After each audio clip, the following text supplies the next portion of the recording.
Alright, how's everybody doing today? Hotep, hey, this is Michael Imhotep, founder of the African History Network, host of the African History Network show. I'm a talk show host, researcher, lecture writer, and historian. So it is Sunday, March 29th, 2020, and we're live.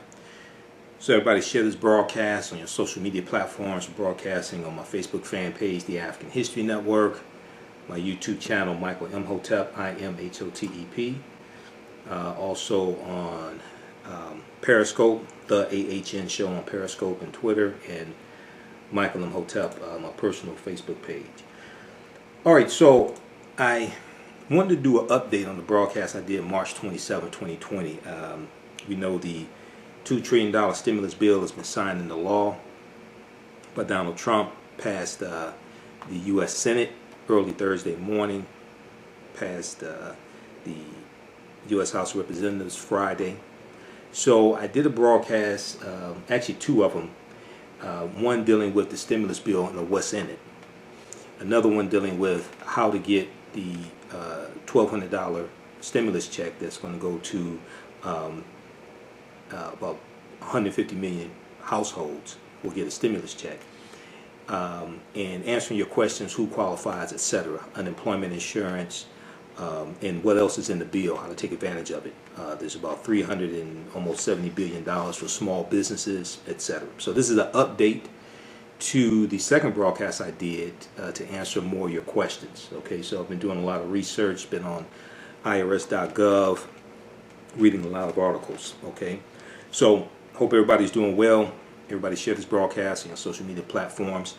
African American business owners, post the name of your business here on the thread of the broadcast. We'll let you know how you can advertise with the African History Network also. Okay, email us at customerservice@africanhistorynetwork.com, customerservice@africanhistorynetwork.com, and we'll let you know how you can advertise with the African History Network.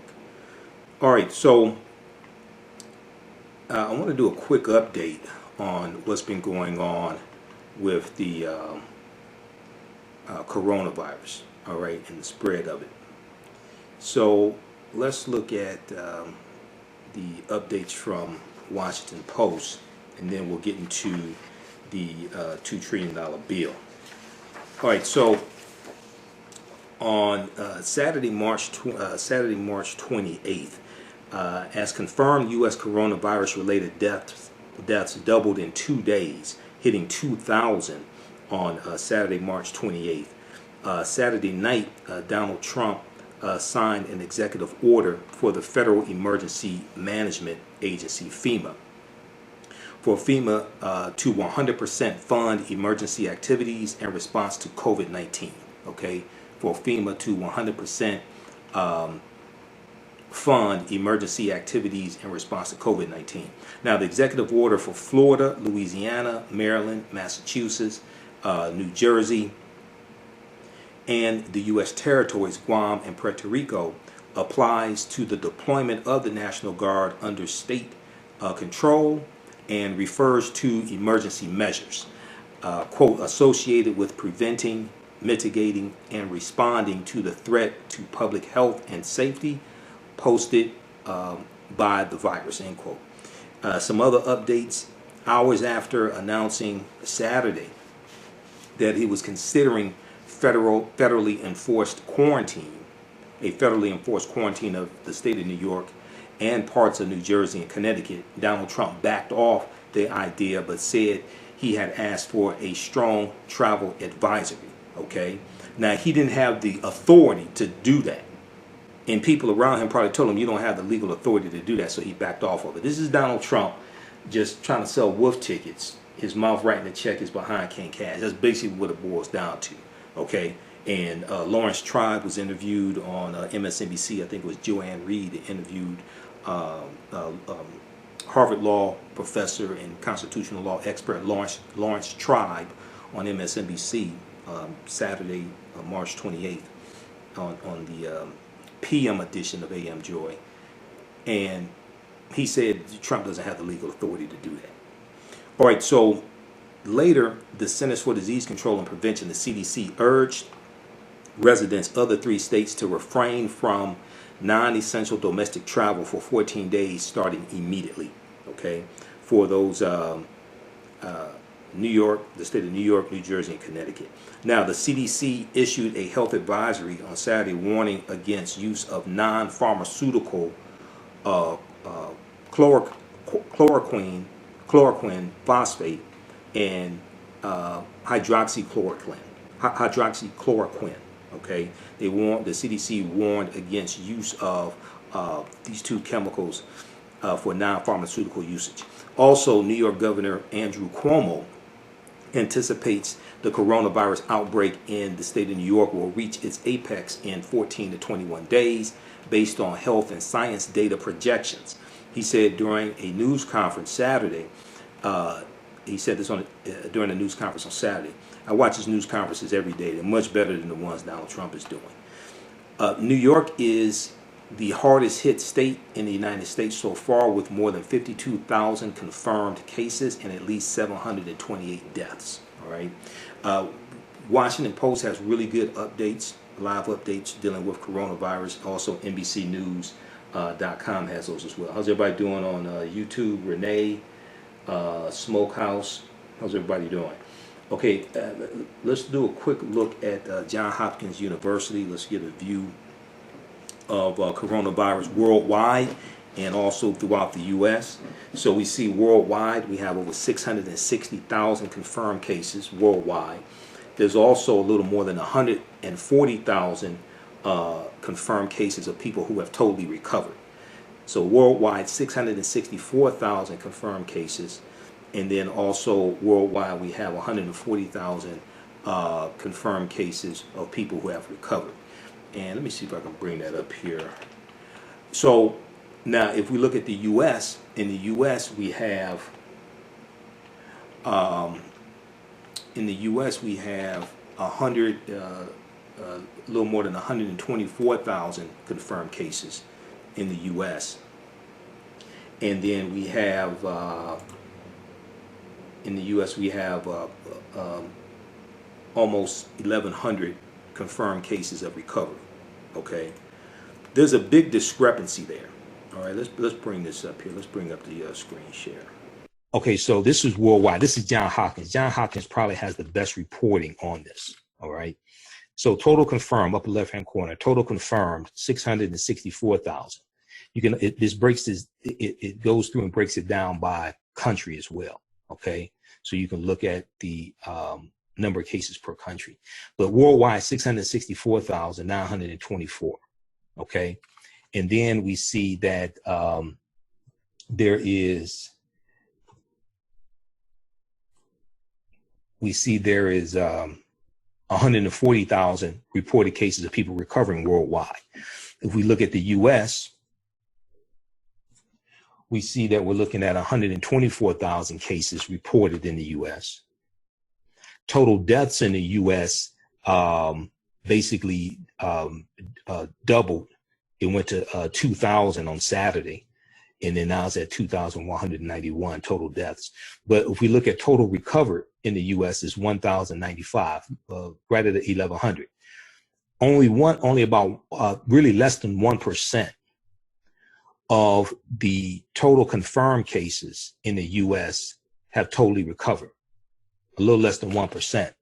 Whereas when you look at it worldwide is about 21% of the total reported cases have actually recovered. Okay, so we need to find out why is that. That's a huge discrepancy between worldwide 21% of reported cases fully recovering, but in the U.S. a little less than 1%. Okay, so remember where you heard that first. Okay, so let's continue.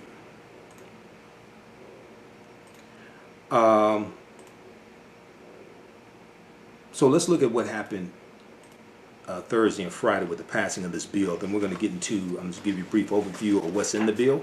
It's a $2.2 trillion bill.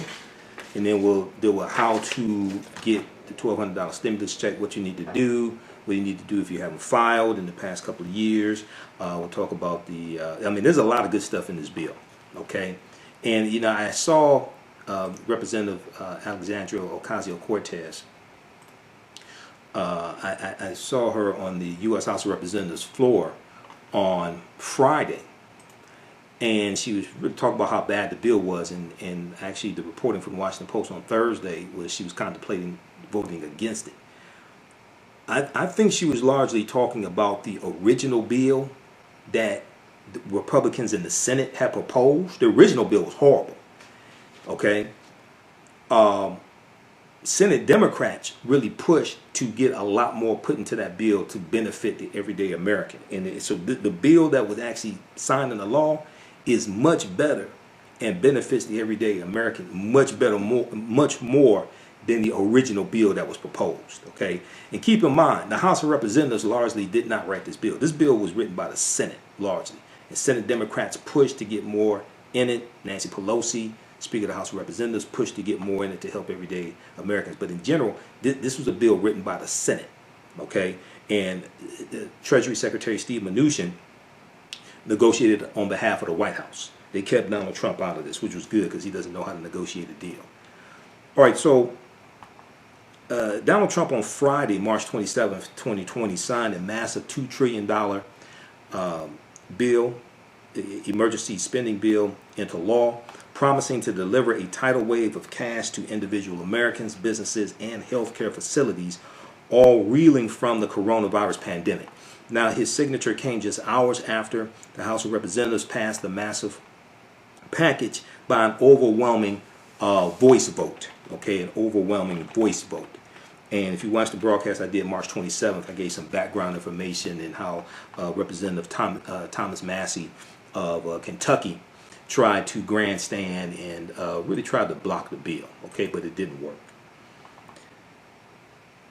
Okay, so this was less than 48 hours after it received unanimous approval from the U.S. Senate. The U.S. Senate voted Thursday morning, a little before 2 a.m. It was a vote 96-0, overwhelming support in the U.S. Senate. Donald Trump, at a signing ceremony at the Oval Office, where he only invited Republicans to sign the bill, didn't invite any Democrats. He said this will deliver urgently needed relief to our nation's families, workers, and businesses, and that's what this is all about. Now, tensions between the White House and Congress over how the law will be implemented became immediately apparent. In a signing statement, and just 1 second here, I'm bringing something up here. In a signing statement, Trump wrote that he would not permit a new inspector general to issue certain reports to Congress, quote, without presidential supervision, end quote. Democrats insisted on the creation of the new inspector general in order to make sure the White House did not improperly disperse taxpayer money. So keep in mind, this is an almost 900-page bill. The White House is still learning all this in this bill. Congress is still learning all this in this bill. Okay, most U.S. senators have not read the entire bill. Different senators wrote different parts of this bill. This bill is almost 900 pages. And those in the House of Representatives, in general, know less about what is in this bill as far as reading the entire bill. Okay, they read a summary, but reading the entire bill. It was the U.S. Senate that basically wrote this bill, not the House of Representatives. All right, so this legislation, which passed the U.S. Senate shortly before 2 a.m. Thursday morning, March 26, 2020, would send checks to more than 150 million American households, set up enormous loan programs for businesses large and small. And the loans for small businesses with 500 employees or less, if they keep employees, don't lay off any employees and meet some other thresholds, those loans become grants and they don't have to pay back those loans. That's huge for small businesses, including African American owned businesses. It will pump billions of dollars into unemployment insurance programs, greatly boost spending on hospitals and much more. So also this past week, Thursday, March 26, 2020, Thursday morning, we saw the Department of Labor released the unemployment numbers for the previous week. So a record 3.3 million Americans, applied for unemployment benefits the week of March 16th. The Labor Department reported Thursday morning, March 26th, as restaurants, hotels, and barbershops, gyms, and more shut down in a nationwide effort to slow the spread of the deadly coronavirus. Now, what we're going to see is that this is going to continue. You're going to see the next 2 or 3 weeks, you're going to see a lot more people apply for unemployment, especially as governors in Republican states who have not already called for a stay in or shelter in or something like that, as they're forced to do this as coronavirus spreads in their states, and they're forced to have a stay in and then shut down non-essential businesses, you're going to see this skyrocket, the unemployment numbers and the number of people filing for unemployment insurance. So the U.S. unemployment rate has likely risen to 5.5% already, a level not seen since 2015. That was reported by Washington Post. So the week of March 16th saw the biggest jump in new jobless claims in history, surpassing the record of 695,000 jobless claims set in 1982. Many economists say this is the beginning of a massive spike in unemployment that could result in over 40 million Americans losing their jobs by April of 2020. It could result in over 40 million Americans losing their jobs by April 2020. Now, laid off workers said they waited for hours on the phone to apply for help. Websites in several states, including the state of New York and Oregon, crashed because so many people were trying to apply at one time. The most terrifying part about this is this is likely just the beginning of the layoffs, said Martha Gimbel, Gimbel, a labor economist at Schmidt Futures. Now, Congress has already passed 2 smaller coronavirus relief bills. You heard me talk about this. First, there was the $8.3 billion emergency supplemental package for the healthcare system. And then there was the $100 billion plus bill to boost paid sick leave and unemployment insurance and provide free coronavirus testing. All right. So for more information on this, check out articles. We'll post the links here. Washington Post: Trump signs $2 trillion coronavirus bill into law as companies and households brace for more economic pain. NBCnews.com: Trump signs $2 trillion coronavirus stimulus bill. Washington Post: House leaders seek to expedite emergency aid package amid uncertainty about GOP lawmaker delaying measure. Now, the other thing that's important to note is this $2.2 trillion bill, that didn't stop the Dow Jones Industrial Average from dropping again on Friday. Okay? Friday, March 27th. Stocks plunged despite passage of $2 trillion economic relief package. That's NBCnews.com. Read that article. It dropped. The Dow Jones Industrial Average dropped it was about 930 points actually that it dropped. So look out for that. And you're going to see it drop more. As more of these unemployment claims are made, you're going to see it drop some more as well. Okay? So check those out. We'll post the links here for you. All right, so let me just give you a quick overview of what's in this bill. This is a $2.2 trillion bill. It's a lot in here. Let's look at Washington Post, March 26, 2020. What's in the $2.2 trillion coronavirus Senate stimulus package? What's in the $2.2 trillion coronavirus Senate stimulus package? Okay, let me post this link here from NBC. If you have any questions, post them here. Yeah, this bill is almost 900 pages. Darlene said, why didn't the bill include 18 to 24-year-old young adults to receive checks? They can receive checks if they file their tax on their tax return if they file as an independent. If their parents claim them as a dependent, like if they're college students, if their parents claim them as a dependent, then they don't get the stimulus check. But if they file, if 18 or 24-year-olds file their tax return as independent, they do get it.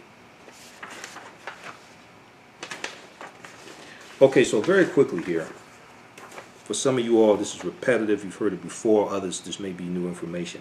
All right, so first there was you have $1,200 checks for millions of Americans.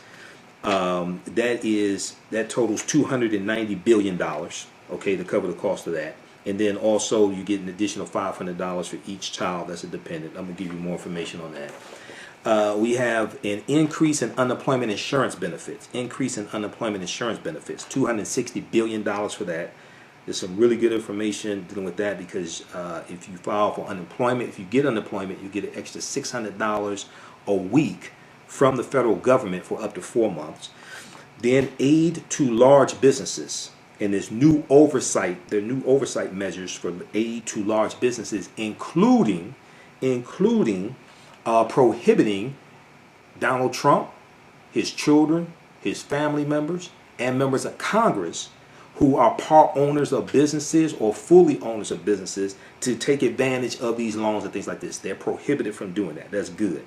So when it comes to aid to large businesses, and there's new oversight measures dealing with that, there's $504 billion for aid to large businesses. One of the oversights is cruise lines that are not headquartered in the U.S., therefore they don't pay taxes to the U.S. They're headquartered like in Liberia, for like at least one of them. They don't qualify for this. If they're not headquartered in the U.S., they don't qualify to take advantage of these loans.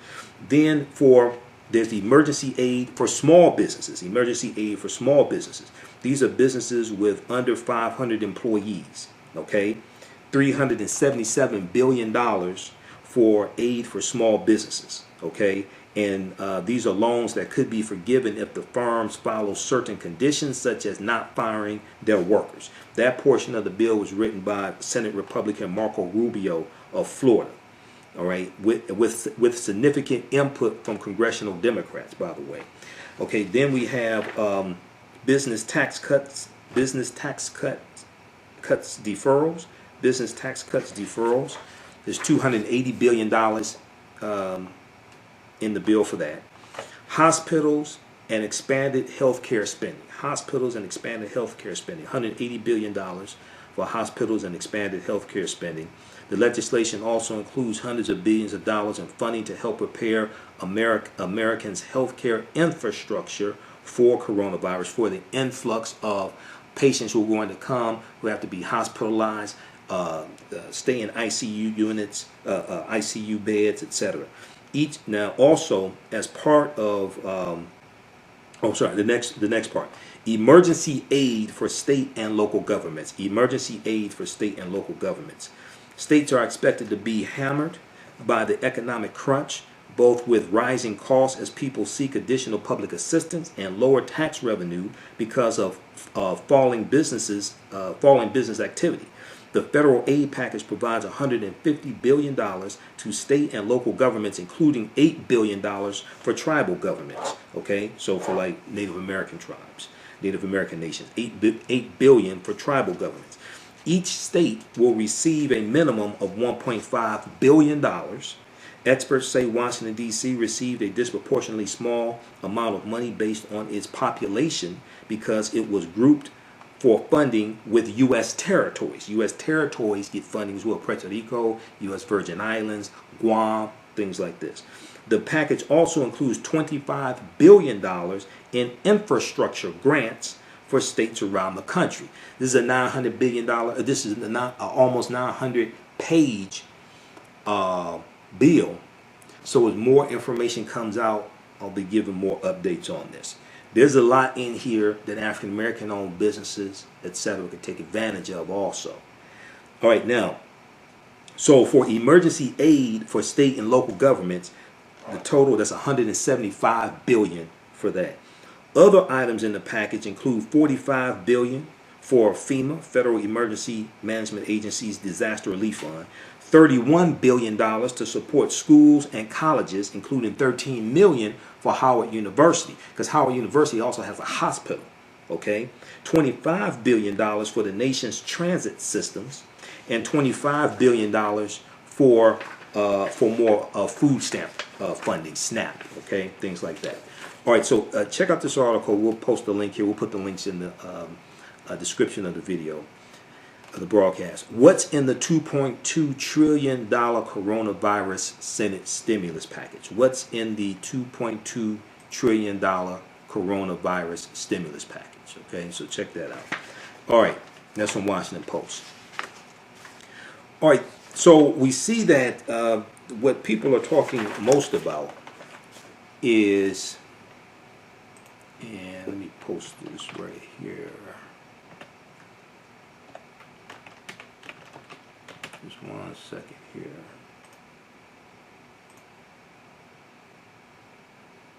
Okay, so what people are talking the most about is $1,200 per adult. Let me give you a breakdown on that. Okay, so distribution will come via the IRS, which will use the 2019 taxpayer forms, to determine how much a person's check should be and where the check should be sent. If 2019, so 2019 tax returns, that's what people are, that's what you're turning in this year, or people are working on right now. Okay, the deadline to file has been extended to July 15th, 2020. That's the deadline to file. Okay, just so people understand. Now, so distributions will come via the IRS, which will use 2019 taxpayer forms to determine how much of a person's check should be, and where how much a person's check should be and where the check should be sent. If 2019 taxes have not yet been filed, the IRS will use information from the taxpayer's 2018 tax form. Okay. Now, if you have a change of address or something like that, I'm going to give you some information. You want to update that information with the IRS right away.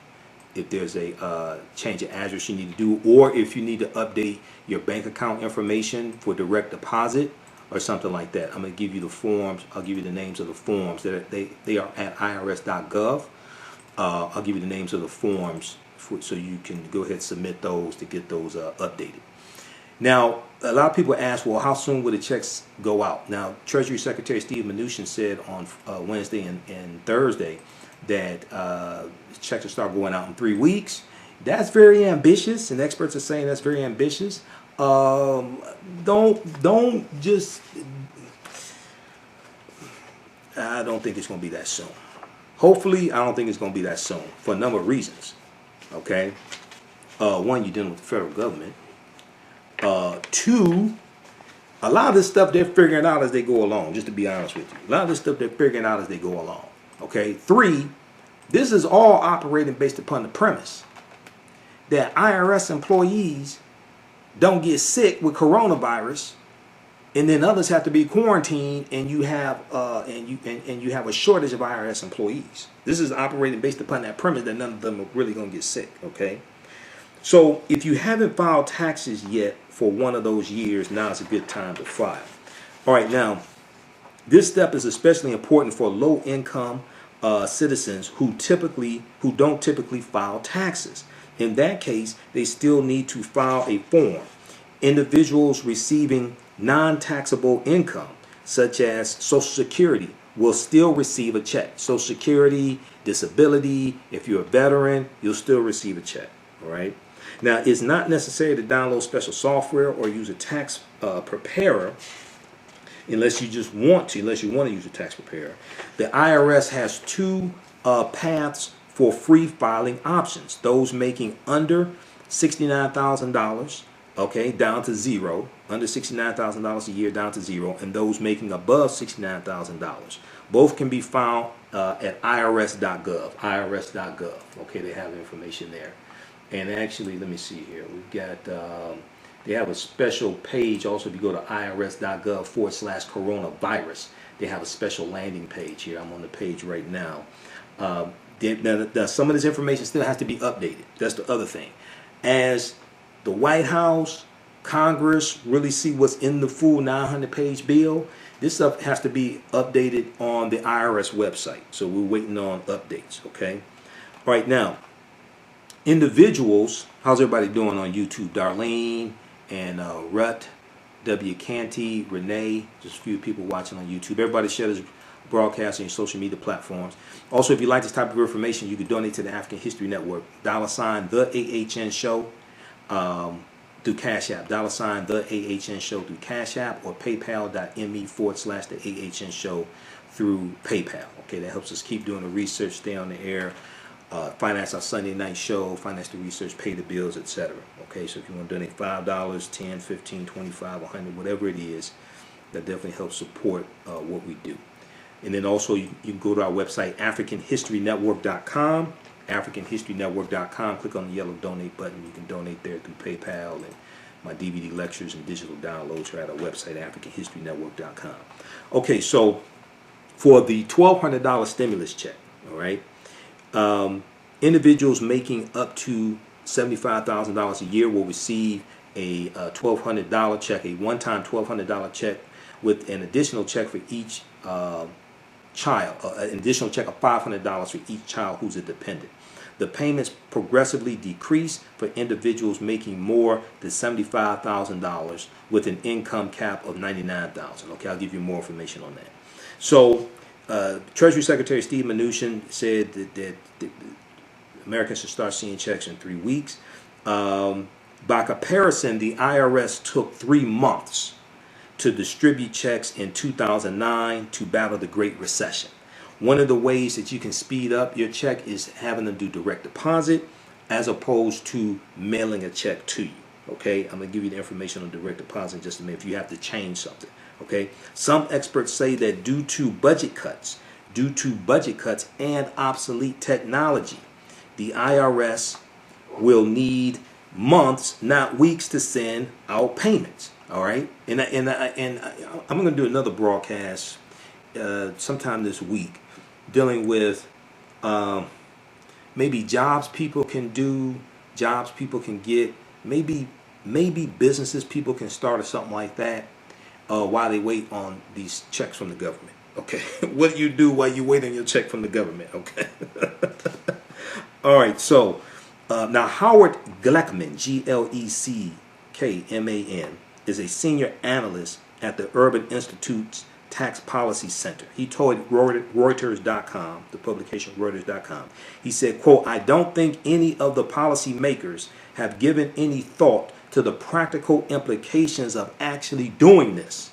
I don't think any of the policymakers have given any thought to the practical implications of actually doing this. The IRS does not have the resources to do it." Okay, and I somewhat agree with that, because a lot of people, you have a lot who may mean well, okay, but it's entirely different to actually do this and get these checks out to 150 million households.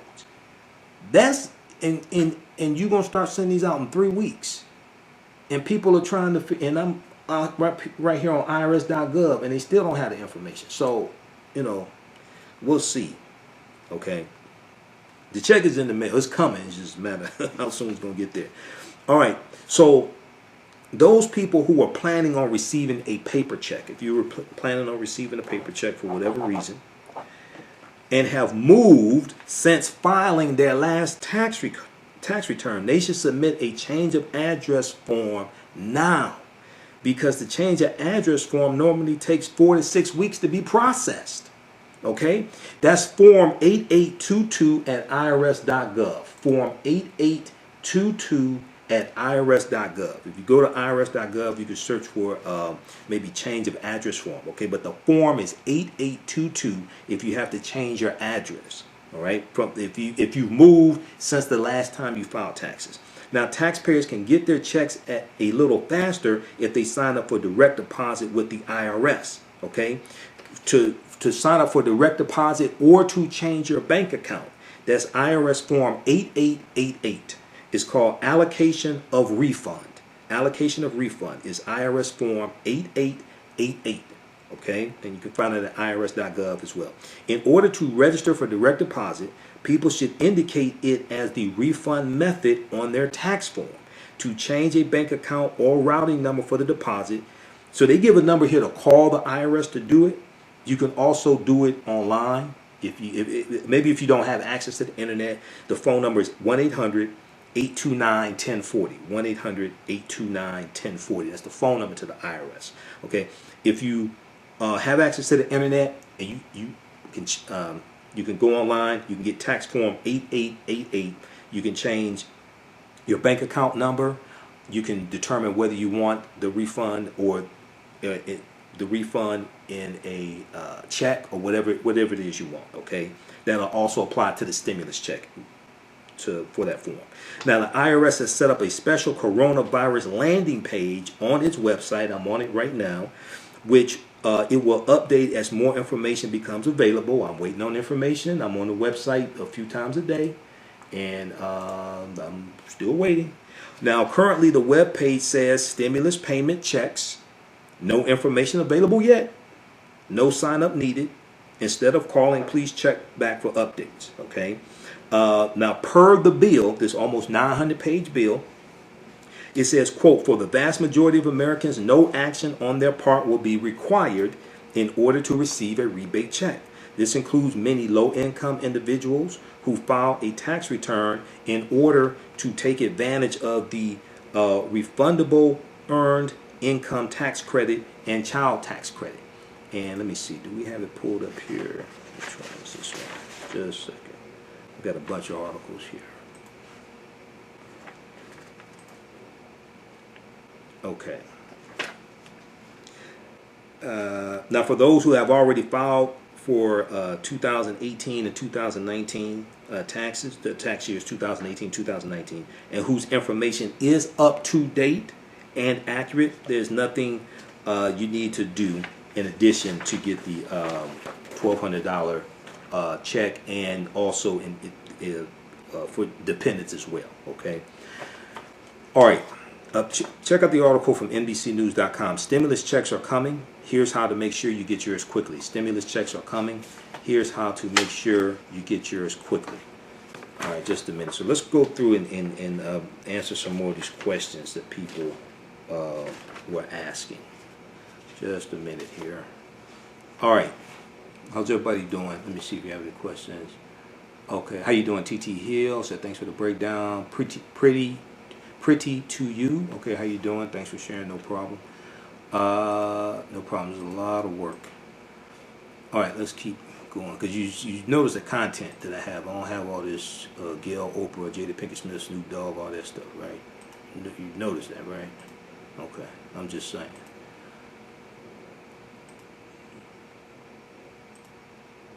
Okay, so coronavirus checks, direct deposits are coming.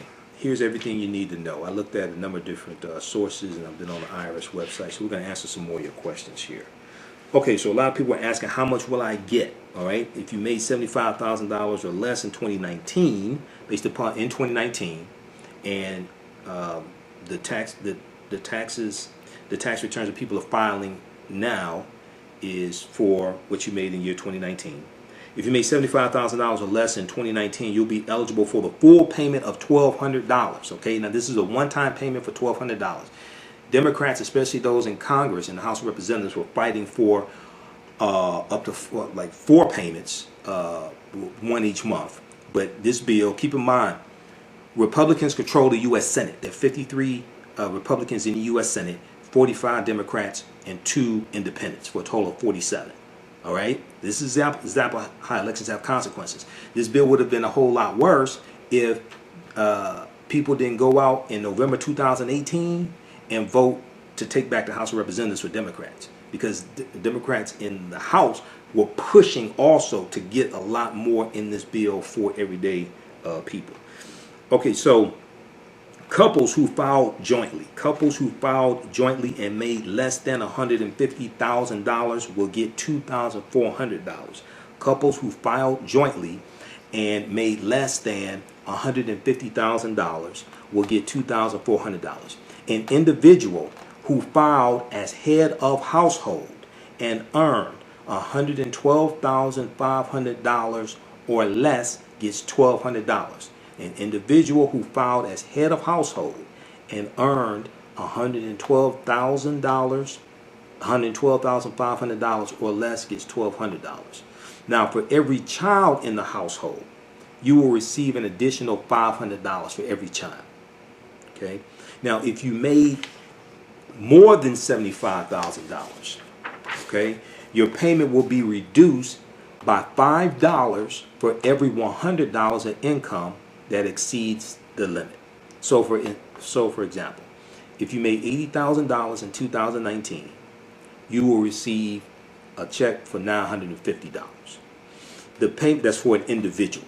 Okay, the payment decreases to $0 for an individual making $99,000 or more, or a couple making $198,000 or more. All right.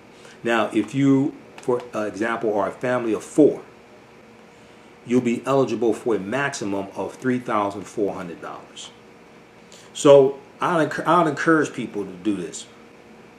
Figure out how much you're going to get. Figure out how it's going to be allocated. Because the worst thing that can happen, if you're a family of 4, you get $3,400. Worst thing that can happen is you don't already map out how the money should be allocated. You take it and then blow half of it or blow a lot of it, and then you're really in trouble. Okay? So you want to figure out how much you're getting now so you can map out where it needs to go as soon as you get it. When is the money coming? Okay, so we already talked about that. Steve Mnuchin said they'll start sending them out in 3 weeks. I said don't hold your breath on that one. Will there be multiple payments? No, this legislation only authorizes one-time payments. Now, Nancy Pelosi, she was interviewed by Rachel Maddow Friday, March 27th on the Rachel Maddow show on MSNBC. She talked about how, now this was the 3rd stimulus bill, and she said they're already working on the 4th bill. There's going to be another bill. They're going to have another bill because you're going to, when these Republican governors start catching up to the Democratic governors and start having to shut down a lot of non-essential businesses and things like this, the number of unemployed people is going to skyrocket. We haven't gotten through the worst part yet. In these different states, even in the state of New York, where they have the most number of deaths and the most number of cases out of states, they have not reached their peak in the curve. That's about 14 to 21 days ahead. That's about 14 to 21 days away. So there's going to have to be a 4th bill to deal with this. All right. And House Speaker Nancy Pelosi suggested when she was interviewed on CNN last week that Congress could revisit the issue. She said, quote, "We think we'll get more direct payments in another bill," end quote. But she was interviewed Friday, March 27th. You can go to msnbc.com and see that she was interviewed by Rachel Maddow. There's going to be another bill. All right. So a lot of people ask, where do I sign up? You don't have to sign up. There's no sign up. The payments will be automatic for people who have filed a tax return or who have received Social Security benefits recently. The IRS asks people not to call with questions, but to keep checking the website, irs.gov, and then also irs.gov/coronavirus, where they will post updates about the program once they are available. Okay, now I guess if you don't have internet access, then you have to call. All right. Now, how will the money be sent? Okay, this is a question people ask. How will the money be sent? If you have received a tax refund in the last 2 years by direct deposit into your bank account, that's where the money will be sent. Okay. If not, the IRS can mail a check to your last known address, and it has 15 days to notify you of the method and amount of the payment. Okay. If not, the IRS can mail a check to your last known address, and it has 15 days to notify you of the method and amount of the payment. Now, they'll send a phone number and appropriate point of contact so you can tell them if you did not receive the check. If you've moved recently, it may be a good idea to notify the IRS as soon as possible. Yeah, you want to notify them as soon as possible if you moved recently, and also you want to file the change of address form. That's form 8822 at irs.gov. That's the change of address form. All right, now, how does the government calculate how much I have earned? How does the government calculate how much you have earned? Okay. If you filed your tax return for 2019, okay, so this year you filed for what you made in 2019. If you did, the checks will automatically be based on your 2019 return. Look for your adjusted gross income, which is line 7 of your 1040 tax form, okay? And in the 2018 tax form, it's line 8B. It's line 7 on the 2018 tax form, the 1040 tax form, line 7. And on the 2019 tax return is line 8B. Line 8B on the 2019 tax return. That gives you your adjusted gross income. Now, if you have not filed your 2019 taxes yet, it will be based upon your 2018 tax return. All right? And 2018 tax return is line 7. So, what if you're on Social Security? Okay, I got this question.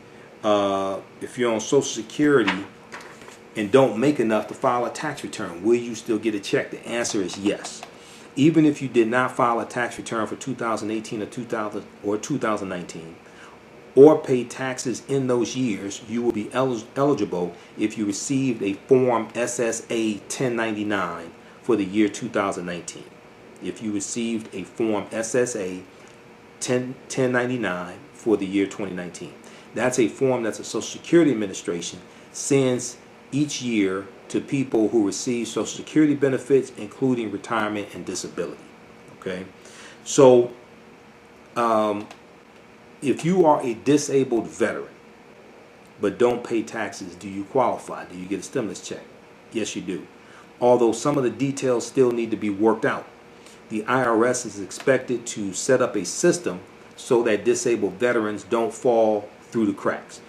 The White House is still trying to figure out what's in this bill. Okay?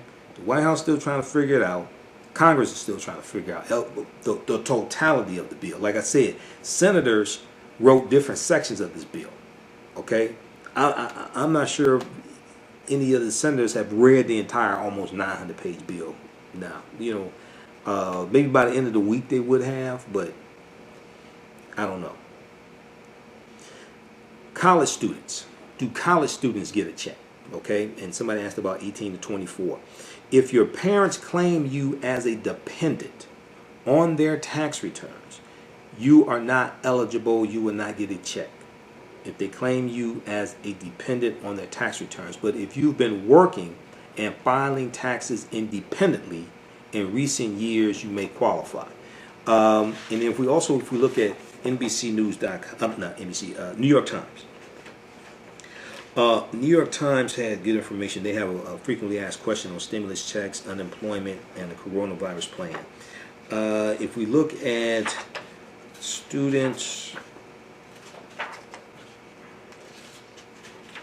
because I looked at this and I looked at a number of different sources, and I've been on the IRS website also. Let's see. Where is that? Okay. Do college students get anything? Not if anyone claims them as a dependent on a tax return. Usually students under age 24 are dependents in the eyes of the taxing authorities if a parent pays for at least half of their expenses. Okay? So if you're a college student, your parents don't claim you as a dependent, you file your taxes independently, then you'll get a check. As long as you meet the income requirements. Okay, as long as you don't make over $75,000 a year. If you make 75 or under, you get $1,200. Okay, and if you're a college student, you file independently and you have children that you claim as dependents, you get $500 for each one of those children also. All right, let's continue. So, what if you made too much in 2019 to qualify, but now you've been laid off? Okay? What if you made, and this may apply to a lot of people, okay? In 2019, you make a lot of money, but now the governors had to shut down, or maybe maybe the company you worked for went out of business. Okay, so now you're laid off. What happened? What happens? Okay, are you out of luck? Not necessarily, but we'll have to wait and see. If you made too much to qualify in your last tax filing, you probably won't be eligible for the cash benefit immediately, but you can apply for it when you file your 2020 tax return if your income drops below $99,000, below the $99,000 threshold for individuals, which doubles for couples this year. The IRS is expected to create a system to ensure help for people who fall into this category. So we're still waiting on updates for some of this stuff. Okay? I told you, Trump administration is figuring this out as they go along. So, I mean, this is an example of how elections have consequences. New York Times asked the question, what if my recent income made me ineligible, but I anticipate being eligible because of loss of income in this year 2020? Do I get a payment? The plan does not help people in that circumstance now, but you may benefit once you file your 2020 taxes. That's because the payment is technically an advance on a tax credit that is available for the entire year. So it will depend on how much you earn. And there are many other provisions in the legislation. You may be able to file for unemployment or for one of the new loans for small business owners or sole proprietors. Okay, so this is something that I'm going to check on. Because I can only do so much at one time, on one person. But this is something I want to investigate. I was looking at information for small business owners, people that have under 500 employees, right? Because those loans, and we have to get the rest of the criteria for the loans, things like that. But if you meet the criteria and don't lay off employees, those loans become grants and you don't pay them back. That's free money. That's huge for African American business owners who do have employees. Now we know that about 4 million African American businesses as of 2019, 2020. About only maybe about 100,000 or so have employees. However, I want to find this out. This is something that I want to research. If you, number one, based upon tax law for businesses, right? You can hire one of your children to work in your business. Say you have a 16-year-old. You can hire your child to work in your business, okay? But also, now this is if you have a brick and mortar store. This is if you have a brick and mortar store. There's some things I have to find out if you just have a home business, okay?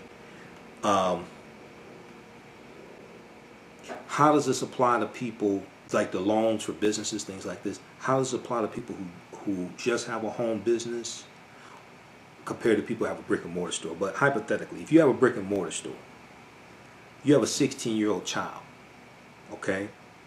If you meet the income requirements, you make under $75,000 a year, right?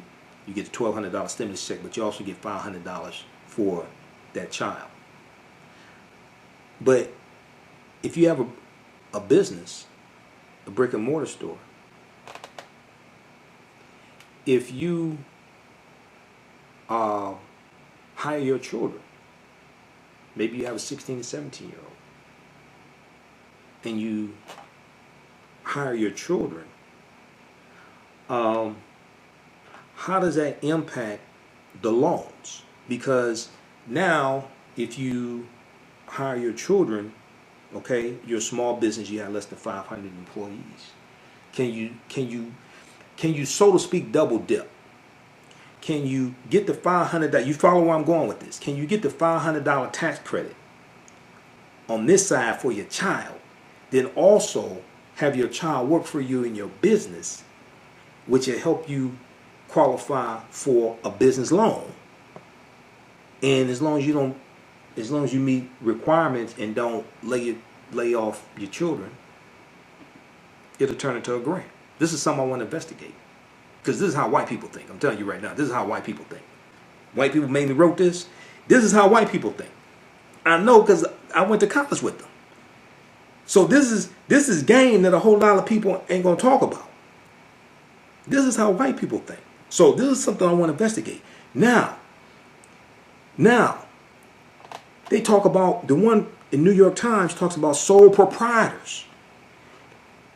If this is something I want to investigate, because that's the only one I saw that talked about sole proprietors. If there's if sole proprietors can get loans, okay, then this opens it up for a lot of African American owned businesses. That's something else I'm investigating. Okay, just one thing at a time, because more details are coming out every day on this.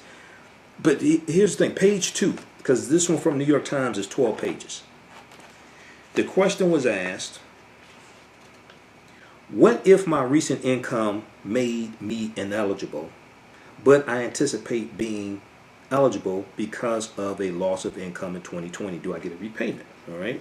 And then page 3, the answer to page 3. So the second part of the answer is, and there are many other provisions in the legislation. You may be able to file for unemployment or for one of the new loans for small business owners or sole proprietors. Because if there are business loans, listen to me, if there are business loans in here for sole proprietors, then that's like 95% of black business owners. So that's something I'm going to investigate. Watch out for another video dealing with that, because that is huge.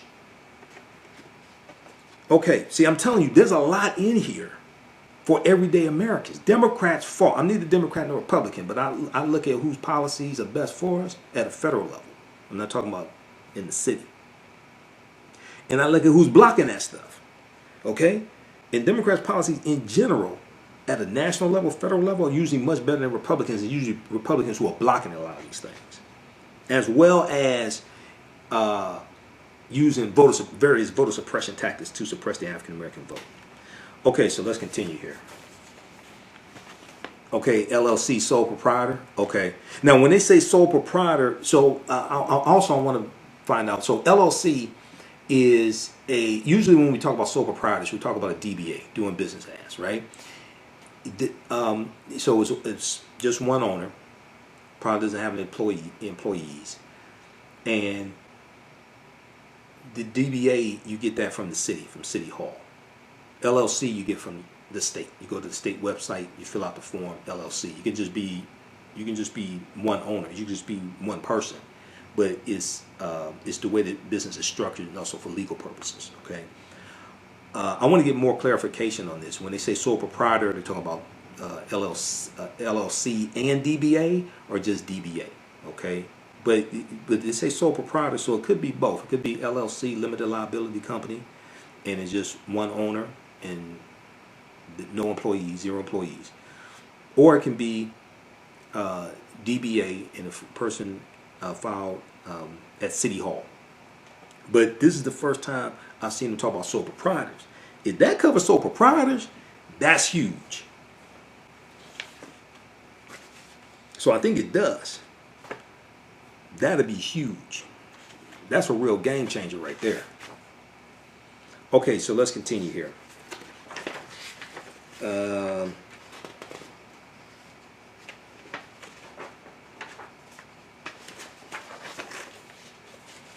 Okay, Social Security.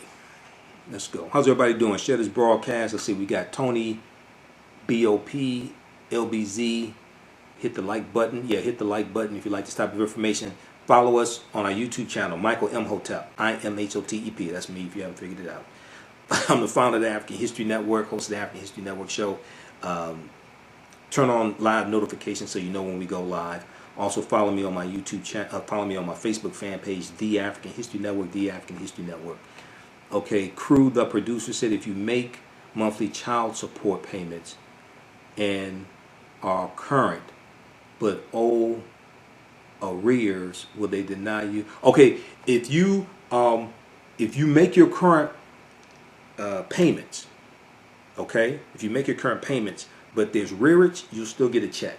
There, as long as you make it, you have payments set up, and you make your payments, you'll still get a check. There was a question from NBC News. Thanks for asking that. There was a question from NBC News that dealt with this. Let's pull this up on the other. Let's pull this up over here. It was dealing with child support. Let me see.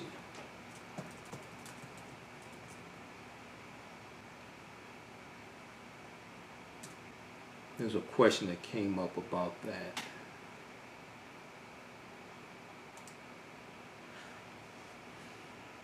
This is from the stimulus check won't be in the mail for Americans who owe child support. Now, what they're talking about is let's see. The coronavirus relief bill enacted Friday includes direct cash payments to help people through the crisis, but one red flag that can cost otherwise eligible Americans money is owing past due child support. I think that's what it is. Oh, let me look at this. Owing back taxes or other debt to the government is not a problem, according to Senator Chuck Grassley, Republican from Iowa, the chairman of the Finance Committee and a key author of the bill. The legislation, he said, quote, turns off nearly all administrative offsets that ordinarily may reduce tax refunds for individuals who have past tax debts or who are behind on other payments to federal or state governments, including student loan payments, Grassley wrote in a Medium.com post. The only administrative offset that will be enforced applies to those who have past due child support payments that the states have reported to the Treasury Department, he can continue. In other words, Americans who are overdue on child support could see their cash payments reduced or eliminated. Under a 1996 law, the Treasury Department operates a program that allows it to collect overdue child support by cutting or withholding federal payments as an offset. State child support agencies share information with Treasury about people who are behind on payments and the amounts. The bill passed by Congress was signed into law on Friday by Trump. The Treasury Secretary Steve Mnuchin has said checks would be 3 weeks. The cash. Okay. Now, what it doesn't say here is if you have payment arrangements set up and you are making your payments, but you are still behind. That doesn't. So it doesn't say in that situation you don't get it. So more information is coming out. Read this. Maybe the article will be updated. And I'm telling you right now, all the senators don't know what's in this bill. Okay, I'm telling you right now. But we're gonna post this right here. Read that. Okay, what this article does not address is a situation where you're behind on child support, but you have payments set up and you are making your payments. It doesn't say in that situation that your check will be taken. Your check will be garnished. It doesn't say in that situation you won't get a check.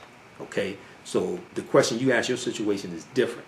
So we'll have to see. But read that article. I just posted a link here. Check that out, and we'll have to see. Okay, T-Land. Okay, how you doing, T-Land? All right, let's continue here.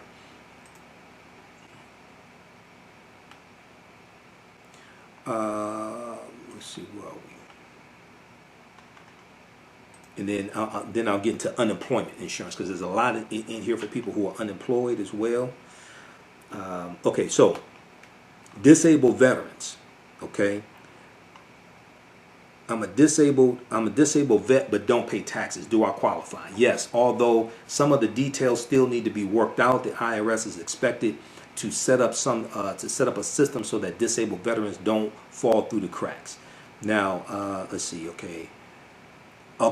If you're not an American citizen, do you qualify? Meaning, you're here. I'm not talking about undocumented immigrants, like white undocumented immigrants. That's not what I'm talking about. I'm talking about people who are here legally.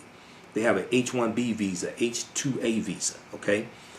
If you're not an American citizen, do you qualify? Yes, you do, as long as you're living and working in the U.S. with a valid Social Security number.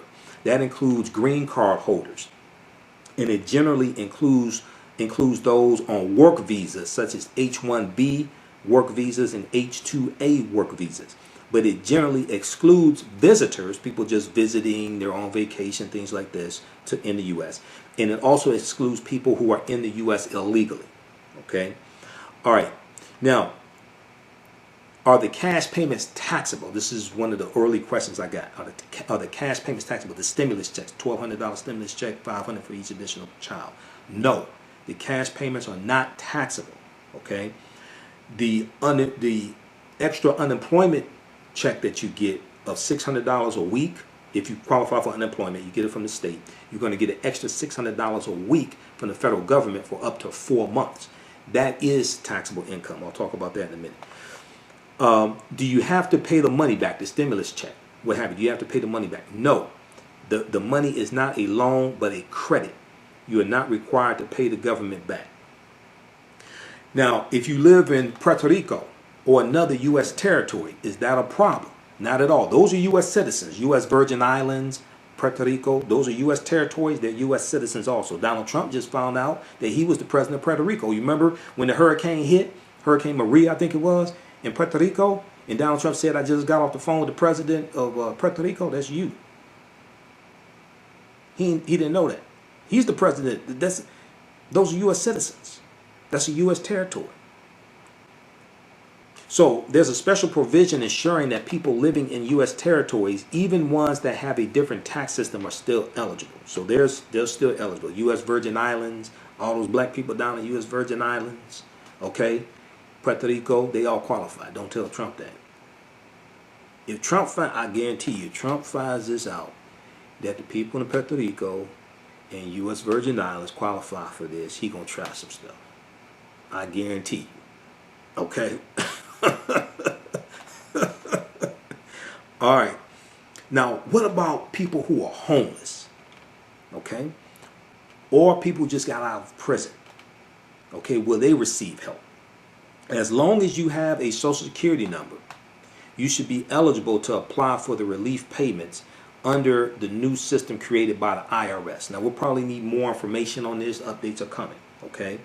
But as long as you have a Social Security number, you should be eligible to apply for the relief payments under the new system created by the IRS.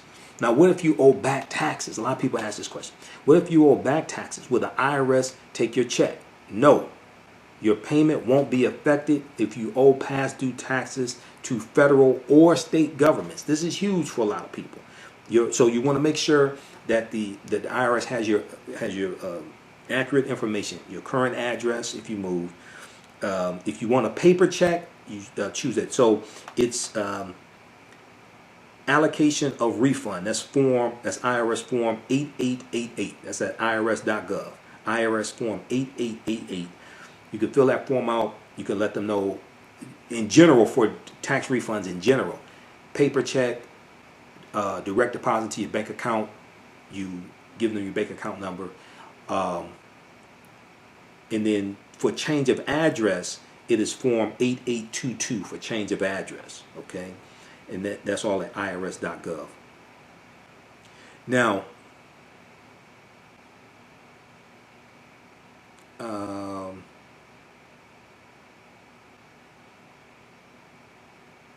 okay.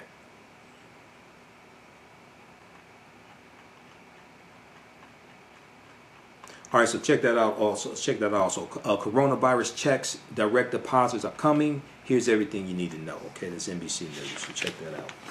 Now, unemployment insurance. Unemployment insurance. There's a lot in here dealing with unemployment insurance, and here we go. Let's look at this.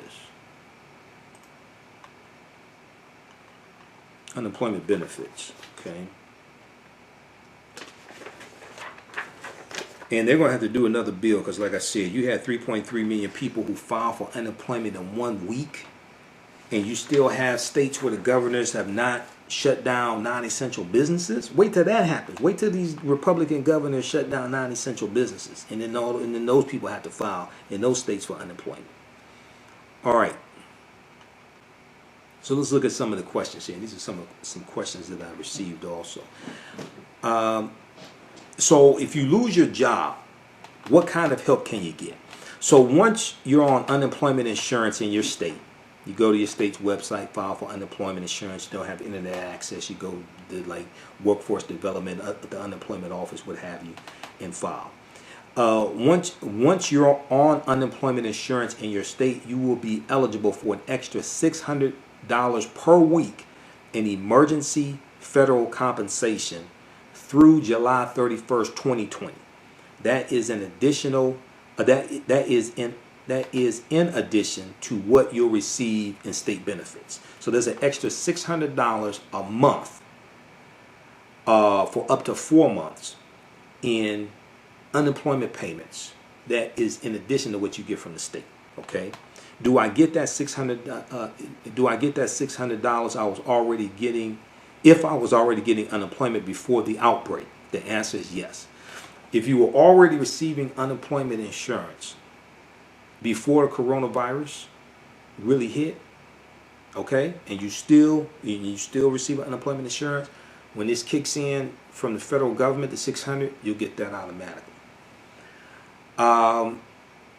If you're working from home, can you get these unemployment benefits? No. People who are employed and working from home aren't eligible. So if you have, I guess if you're working for an employer, they shut down their physical brick and mortar location and have their employees working from home, okay, then in general you don't qualify for the unemployment insurance. You're still working in general.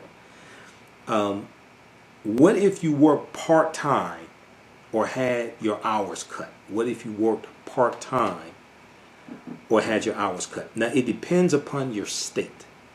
Some states provide benefits to part-time workers, but other states don't. It's a similar situation for those whose hours are cut. The bill provides funding for states that want to provide benefits when companies slash workers' hours without laying them off. But not every state provides these benefits, and it appears the federal government is deferring to them on this. Okay, so it appears the federal government is leaving it up to the states to determine whether or not part-time employees qualify.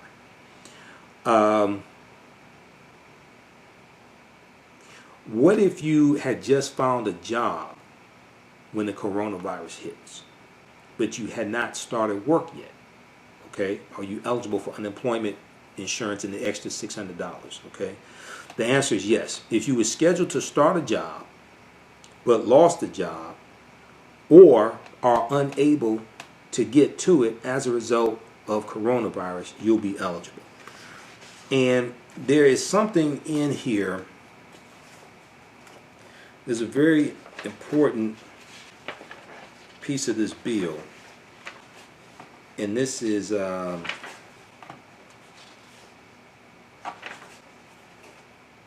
dealing with unemployment. It's like pandemic unemployment or something like that. I forgot how they actually phrased it. Let me see. Is this the right article? Because it's something new.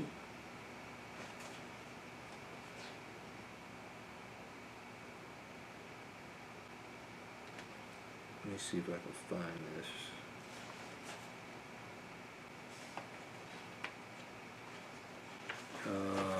Where was that?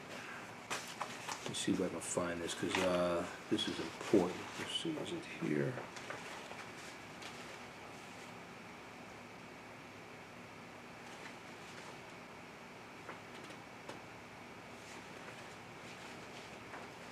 Okay, I'll come across it. But it deals with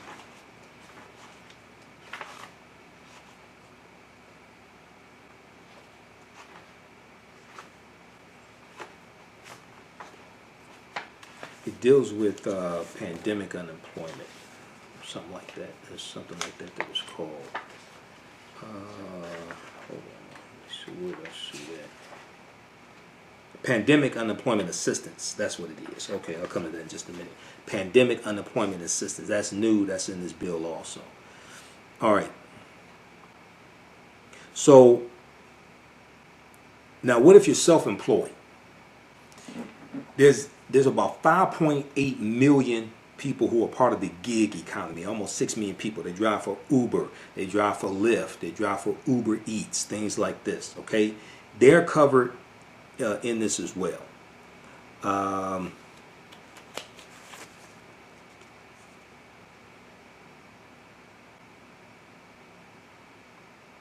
Okay, so if you work part-time and had your hours cut, I talked about that.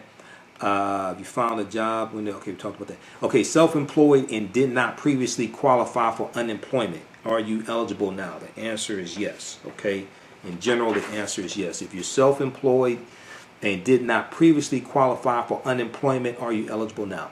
This bill creates a new program called Pandemic Unemployment Assistance. Pandemic Unemployment Assistance that extends benefits to gig workers, contractors, and others who would not otherwise qualify for unemployment compensation but cannot work due to the coronavirus emergency. You'll get the $600 per week plus half the average unemployment benefit in your state. You'll get the $600 per week plus half the average unemployment benefit in your state. Okay, so what you want to do is apply as soon as possible. Okay, for unemployment, apply as soon as possible. Now,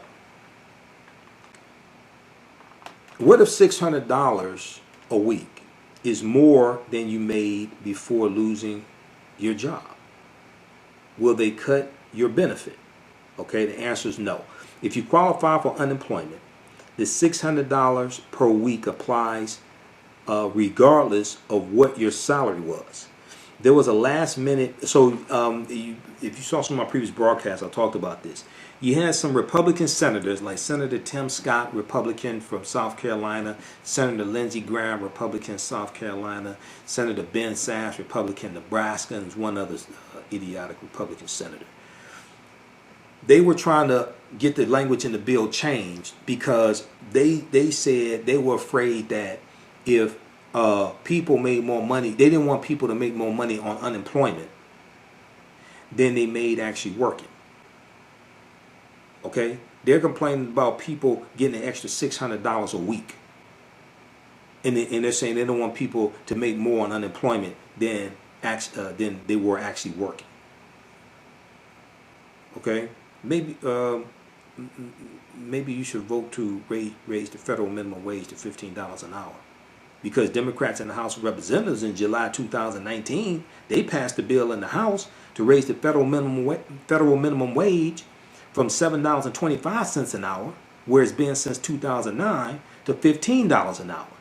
Okay, and it would increase each year up to the year 2025, when it goes to $15 an hour. Well, that bill stuck in the House of Representatives. That bill is stuck in the U.S. Senate. It's blocked by Republicans in the Senate. So maybe they should pick that bill up next. Well, they don't come back till about April 10th. The Senate is on recess till about April 10th. But when they come back, maybe they should pick that bill up. If you're so concerned about you don't want people to make more money on unemployment than they were making a job, but maybe you should pass that bill then. Are unemployment benefits taxable income? Yes, they are. I talked about that. Now, what if I'm sick or caring for a sick family member? Will this help me? Will you get unemployment? You should be eligible for assistance once you certify that you're ordinarily able and willing to work, but can't because of the virus emergency.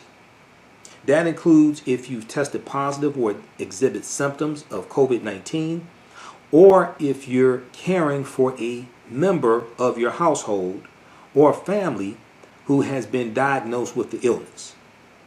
You should also be covered if you're out of work due to an inability to reach the office due to a quarantine imposed as a direct result of the coronavirus crisis. All right. Now, what happens when your state runs out of unemployment benefits? Okay, what happens when your state runs out of? Because it's a record number of people that applied just the week of March 16th, 3.3 million. This coming week is going to be probably another record number of people applying also. In most states, people who lose their job can typically get up to 26 weeks of unemployment, and then it stops. Even if you have not found a new job, it stops after 26 weeks. This bill, the $2.2 trillion bill, will provide another 13 weeks once it runs out. After those 39 weeks, if an extended benefits program is triggered, that can provide an additional 13 to 20 weeks of compensation. Okay, so more information is going to come out about this, more details. As more details come out, I'll give you an update.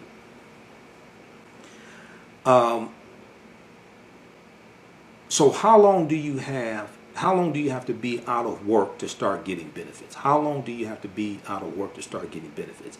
Some states require a 1-week waiting period for people who become unemployed before they start collecting benefits. Under this $2.2 trillion bill, Washington will pick up the full cost for states that want to provide those benefits immediately instead of waiting 1 week. But ultimately, it's up to your state. Is up to your state to decide whether to provide benefits during that first week. Okay, so it's up to your state. You have to check. Probably at your state's website when you file for unemployment insurance, it'll probably have the information there. Now, here's a question that I got, and this may apply to some people. What if you, for whatever reason, what if you might have lied to claim benefits? Okay, what happens then? What if you might have lied to claim benefits? Well, that's a federal offense, one, okay?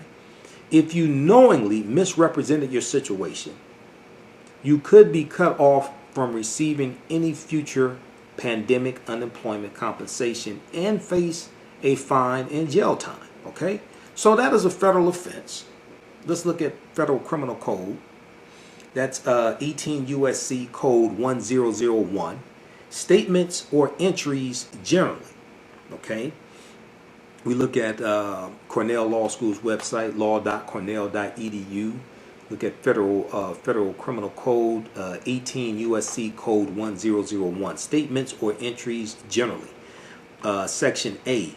Except as otherwise provided in this section, whoever in any matter within the jurisdiction of the executive, legislative, or judicial branch of the government of the United States knowingly and willfully, 1, falsifies, conceals, or covers up any trick, scheme, or device, a material fact, 2, makes any materially false, fictitious, or fraudulent statement or representation, or 3, makes or uses any false writing or document, knowing the same to contain any materially false, fictitious, or fraudulent statement or entry. They shall be fined under this title imprisoned not more than 5 years. They shall be fined under this title, imprisoned not more than 5 years, or if the offense involves intentional or domestic terrorism, as defined in Section 2331 of the U.S. Federal Code, imprisoned not more than 8 years, or both. If the matter relates to an offense under Chapter 109A, 109B, Chapter 110 or 117 or Section 1591, then the term of imprisonment imposed under this section shall be not more than 8 years. Okay? You can read the rest of this. They have a section B and C. Subsection A does not apply to a party to a judicial proceeding, or that parties counsel for statements, representations, writings, or documents submitted, but such a party or counsel to a judge or magistrate in that process. And you can read the rest of this. I'll give you the link here. Okay, this is Federal Code 18 USC Code 1001. This deals with that's a federal offense, lying like that. So you want to be careful. Let's post this link here.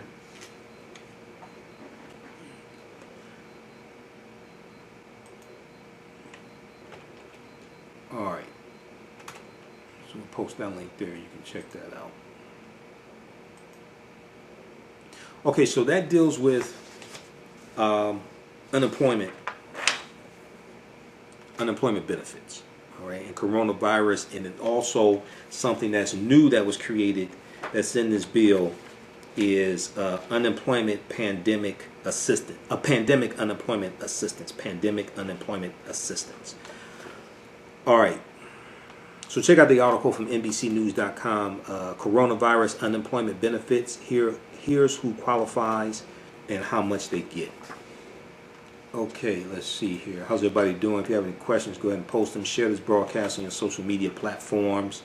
We have Sam W, Erie Blackfire. How you doing? TT Hill.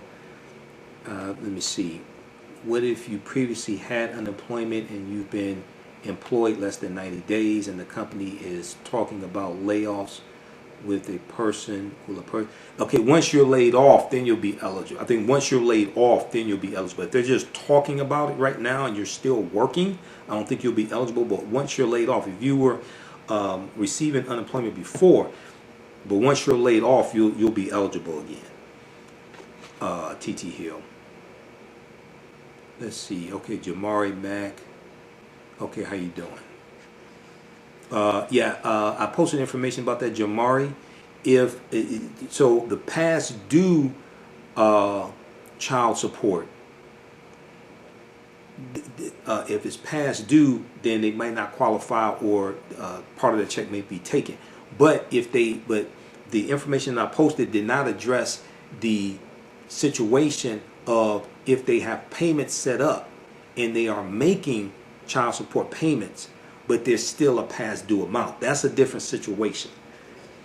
And the information that I posted, because NBCnews.com has an article about that, and they Senator Chuck Grassley, Republican from Iowa, who helped write the bill, talked about that, but that scenario was not addressed.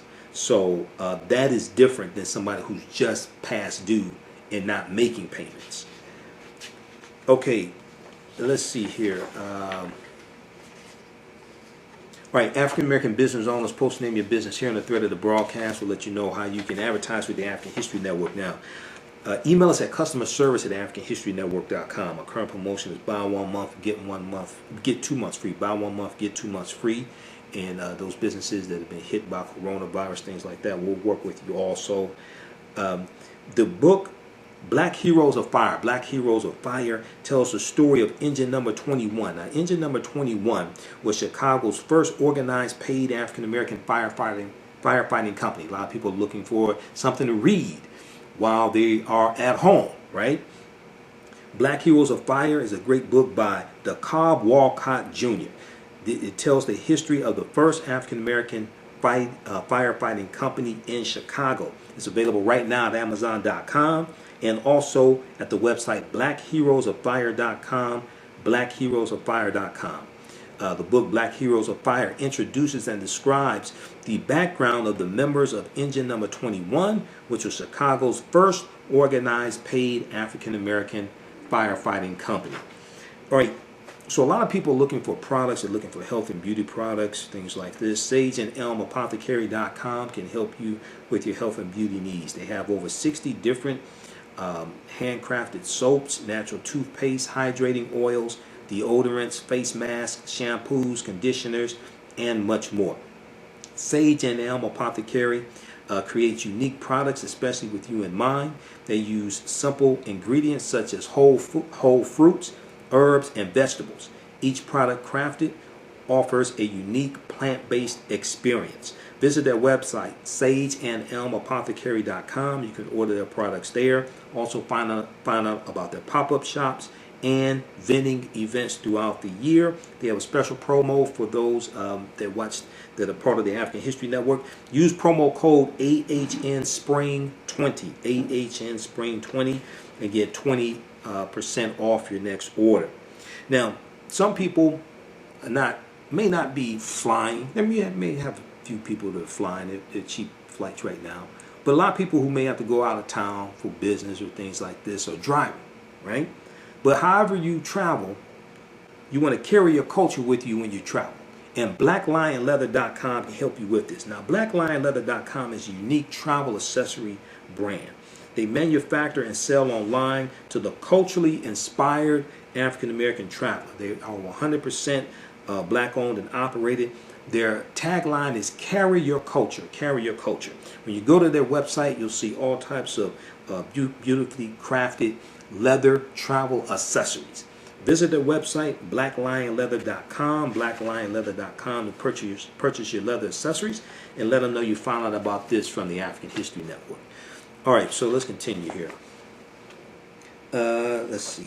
Okay, I'm skipping over things that are repetitive. I want to get to some things that I did not already get to. Okay. Just give me a minute here. That thing dealing with sole proprietors, with business loans, that's something I'm really going to look at. Okay, if my payment doesn't come now, okay, so if your payment doesn't come soon, how can you make sure that your payment was not misdirected? Okay, especially, say for instance, you live in an apartment building. And I know I live in an apartment building, and I know sometimes I get other people's mail, sometimes they get my mail, what have you. Okay, according to the bill, the $2.2 trillion bill, you will get a paper notice in the mail no later than a few weeks after your payment has been disbursed. Okay, you'll get a paper notice in the mail no later than a few weeks after your payment has been disbursed. The notice will contain information about where the payment ended up and in what form it was made. If you could not locate the payment at that point, it would be time to contact the IRS using the information on the notice. All right, and you may look at irs.gov. They probably have information there. You can go to irs.gov/coronavirus. irs.gov/coronavirus, and they're going to have updated information there soon. Okay, so hopefully. So this is another reason why you want to check and make sure they have the correct address for you. If you stay in an apartment, make sure they have your apartment number as well.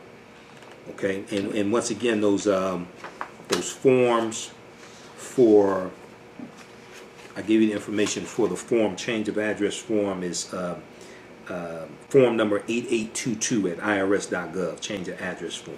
And it could take, if you moved or something like that, it normally takes 4 to 6 weeks to process a change of address form.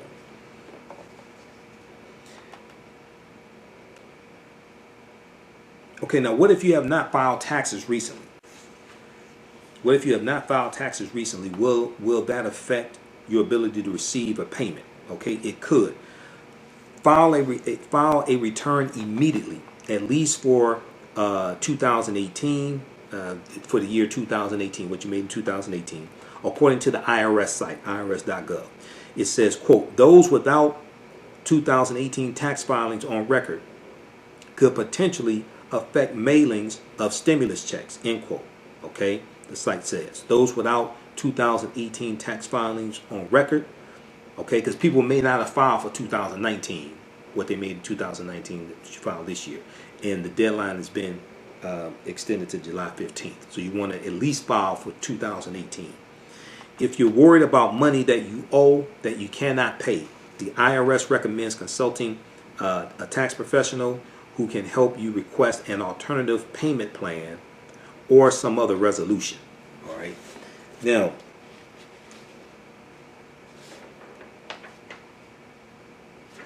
okay, so we talked about Social Security. Those receiving Social Security, they qualify also.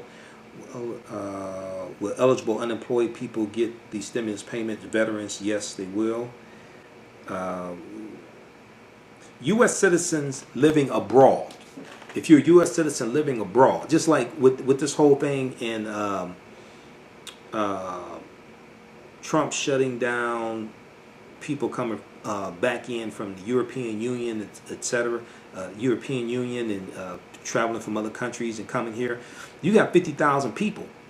There was an article from the Washington Post, New York Times, talked about how there's 50,000 Americans that are in these countries where there's a travel ban now. Okay? And a lot of them are trying to figure out how to get home. U.S. citizens living abroad, yes, they will get a check as long as they meet the income requirements and have a Social Security number. Okay?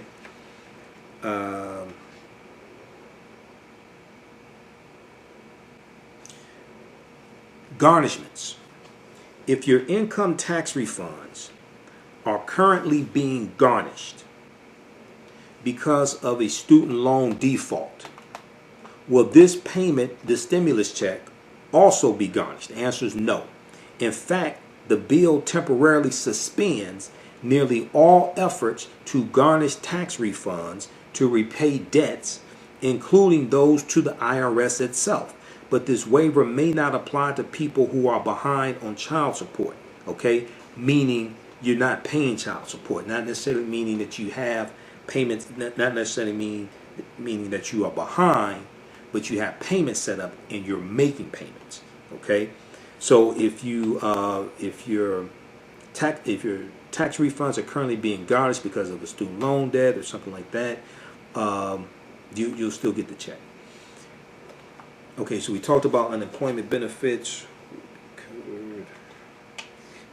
I'm just trying to look at things that I didn't already cover.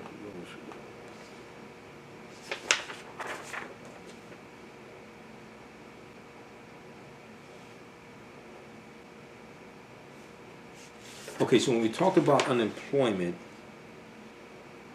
and how much you receive, in addition to the $600 a week, how much will you receive per state? It depends upon the state. Benefits will be expanded in an attempt to replace the average worker's paycheck, explained Andrew Stetner, a senior fellow at the Century Foundation, which is a public policy research group. Now, the average U.S. worker earns about $1,000 a week, and unemployment benefits often replace roughly 40 to 45% of what they make weekly. The expansion will pay an extra amount to fill the gap. So under the plan, eligible workers will get an extra $600 per week. Under the plan, eligible workers will get an extra $600 per week. And everybody stand by here.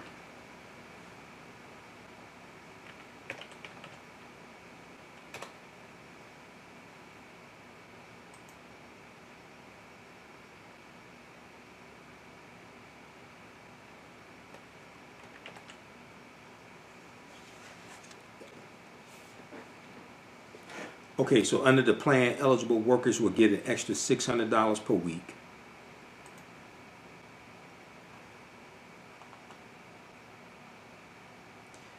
On top of their state benefit. Okay, $600 coming from the federal government on top of this state benefit. Now, but some states are more generous than others. Some states are more generous than others, according to the Century Foundation. The maximum weekly benefit in Alabama is $275 a week, but it's $450 a week in California and $713 a week in New Jersey. Okay, so it depends upon your state. So, for example, if you have a worker who's making $1,100 a week in the state of New York, this person would be eligible for the maximum state unemployment benefit of $504 per week.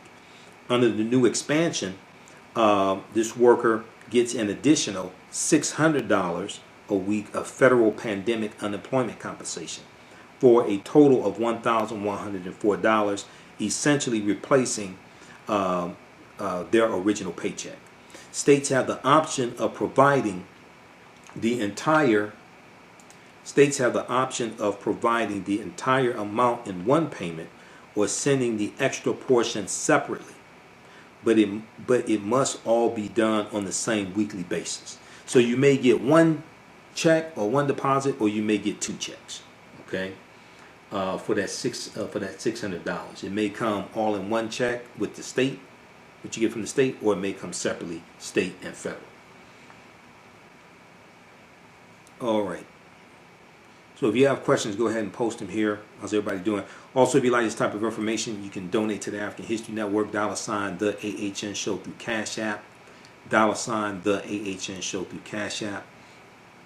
Also through PayPal, paypal.me/the AHN Show, paypal.me/the AHN Show, and at our website, AfricanHistoryNetwork.com, AfricanHistoryNetwork.com. Just click on the yellow donate button on the homepage of the website. It helps us keep doing the research and finance our Sunday night show, etc. All right. And then you can hit the thumbs up button if you like this type of information. Be sure to subscribe to my YouTube channel, Michael Imhotep, right here on YouTube, and then also on my Facebook fan page, The African History Network, The African History Network. And turn on notifications so you know when we go live, and share this broadcast also.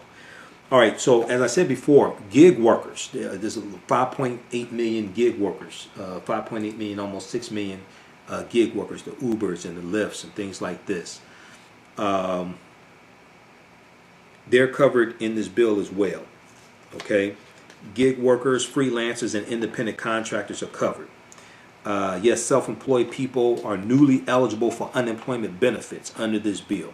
Benefits amounts will be calculated based on previous income using a formula from the Disaster Unemployment Assistance Program, according to a congressional aide. Self-employed workers will also be eligible for the additional $600 weekly benefit provided by the federal government.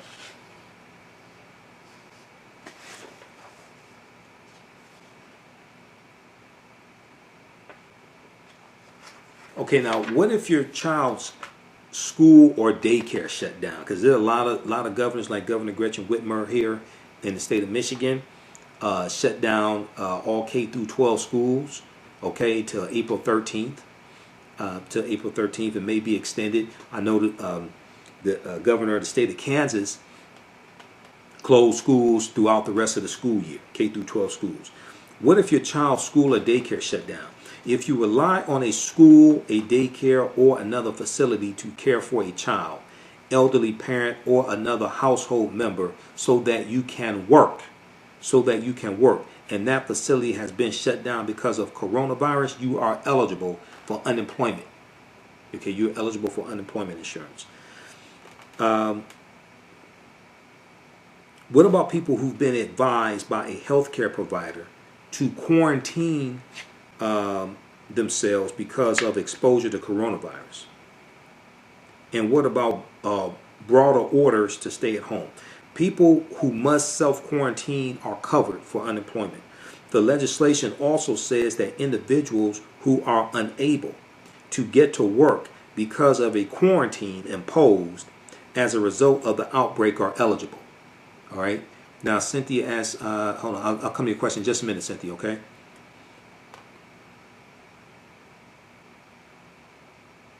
If you had to quit your job as a direct result of coronavirus, will you be eligible for benefits? If you had to quit your job as a direct result of coronavirus, will you be eligible for benefits? Okay, that depends.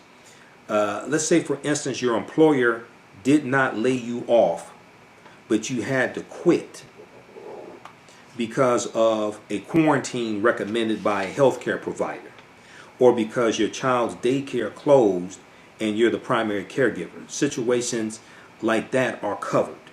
But this provision was intended to cover people. This provision was not intended to cover people who quit or who want to quit because they fear that continuing to work puts them at risk of contracting coronavirus, according to congressional aides.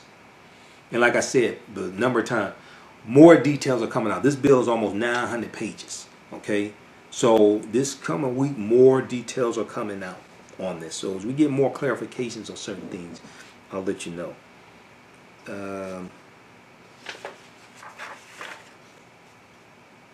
Who does this bill leave out? Who does this bill leave out? Workers who are able to work from home and those receiving paid sick leave or paid family leave are not covered. Okay? So the first coronavirus bill was for 8.3 billion. The second bill was for 100 billion. That second bill paid up to 2 weeks of paid sick leave. Okay? If you're already getting that, the paid sick leave, you can't get unemployment and paid sick leave at the same time. So workers who are able to work from home and those receiving paid sick leave or paid family leave are not covered. New entrants to the workforce who cannot find jobs are also ineligible.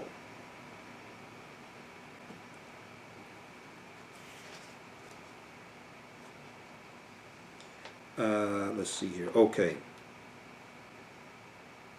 So if you're already receiving unemployment, I think somebody asked this question. If you're already receiving unemployment benefits, will this bill help you? The answer is yes. If you're already receiving unemployment benefits for reasons unrelated to the coronavirus, your state level benefits will still be extended by 13 weeks. You will also receive the extra $600 weekly benefit from the federal government. Okay? Now, if your unemployment recently ran out, if you were on unemployment and it recently ran out, can you sign up again? The answer is yes. If you have exhausted your unemployment benefits, eligible workers can generally reapply. But how much you get and for how long depends on the state where you work, or state where you live, state where you work.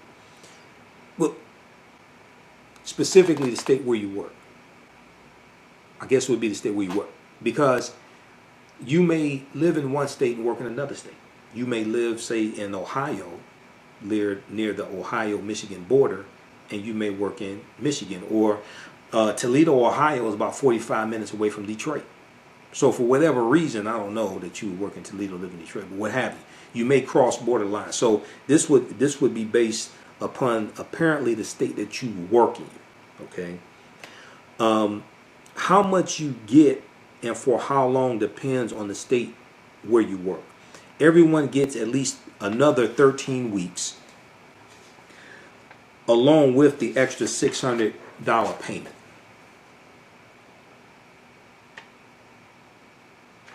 Will this income disqualify me for any other programs? Will this unemployment payments disqualify you for any other programs? It's possible it will.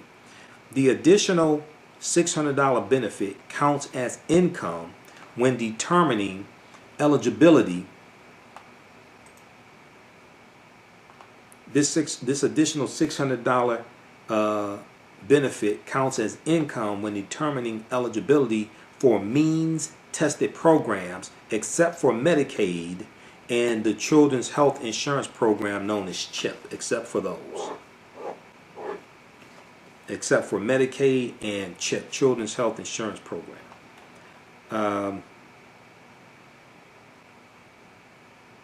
Okay, student loans. I got a couple of questions about student loans. So the federal government has already waived 2 months of student loan payments. Let's see here. Okay, and go ahead and post your questions if you have any more questions here. So student loans, the federal government has already waived 2 months of payments and interest for many federal student loan borrowers. Is there a bigger break now with the new bill? Okay, the answer is yes. Until September 13th, there will be automatic payment suspensions for any student loan held by the federal government. Until September 13th, 2020, there will be automatic payment suspensions for any student loan held by the federal government. It is hard to contact many of the loan servicers right now, so check your account online in the coming weeks. Once you are logged in, look for the current amount due. Once you are logged in, look for the current amount due. There should be there you should be able to see if the servicer has reset its billing systems so that you are showing no payment due.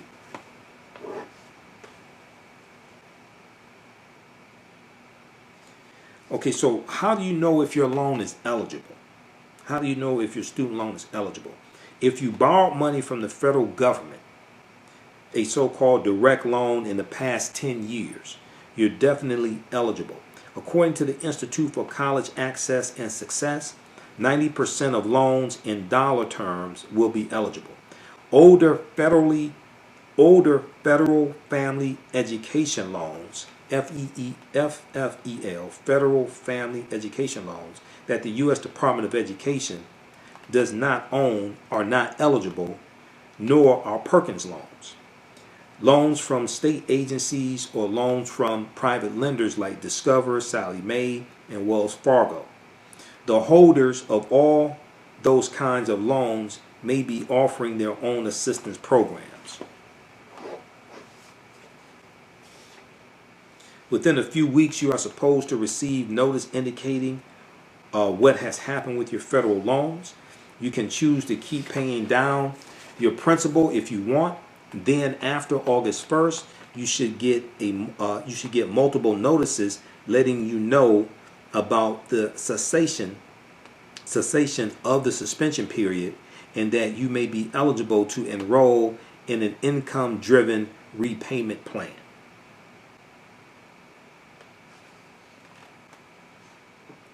Okay, and then interest on the loan. The bill says that interest shall not accrue on the loan during the suspension period.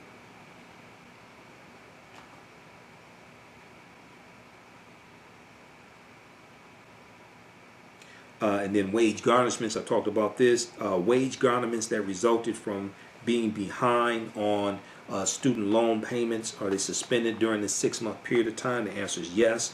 So it's the seizure. So it's and also the seizure of tax refunds because of defaulting on student loans, being behind on student loans. That is suspended also for 6 months. The reduction of any other federal benefit payments and other involuntary collections. So is wage garnishment that resulted from being behind on student loan payments during this 6 month behind on student loan payments suspended during the 6-month period? The answer is yes. And also the seizure of tax refunds, the reduction of any other federal benefit payments and other involuntary collection efforts.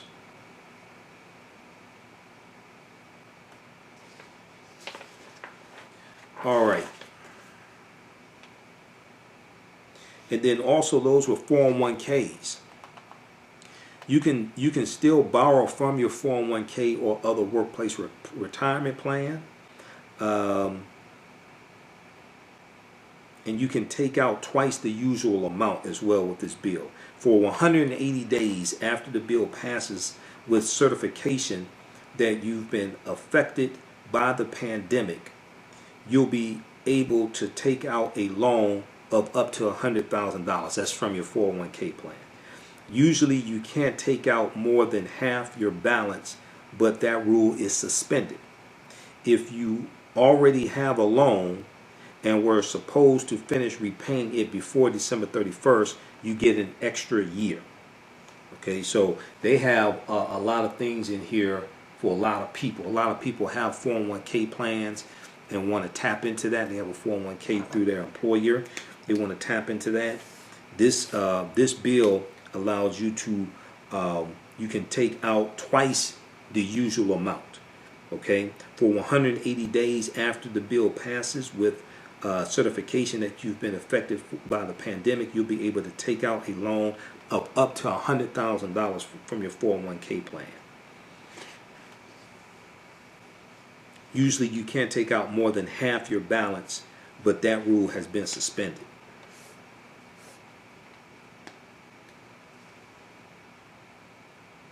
Okay, so what if you have an IRA, individual retirement account? What if you have to take out money out of your IRA or workplace retirement plan? You can withdraw up to $100,000 this year. You can withdraw up to $100,000 this year without the usual 10% penalty, as long as it's because of the coronavirus outbreak. You will also be able to spread out any income taxes that you owe over 3 years from the date you took the distribution. And if you want, you could put the money back into the account before those 3 years are up, even though the rules may normally keep you from making a contribution that large. Now, this exception applies only to coronavirus related withdrawals. This exception with your IRA account, with IRAs, this exception applies only to coronavirus related withdrawals. You qualify if you tested positive, if a spouse or dependent if your spouse or dependent tested positive, or you experienced a variety of other negative economic consequences related to the coronavirus pandemic. Employers can allow workers to self-certify that they are qualified to pull money from a workplace retirement account.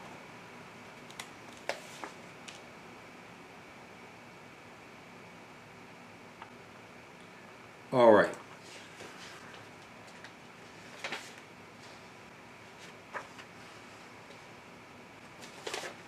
Okay, now what about damage to your credit report during this period of time?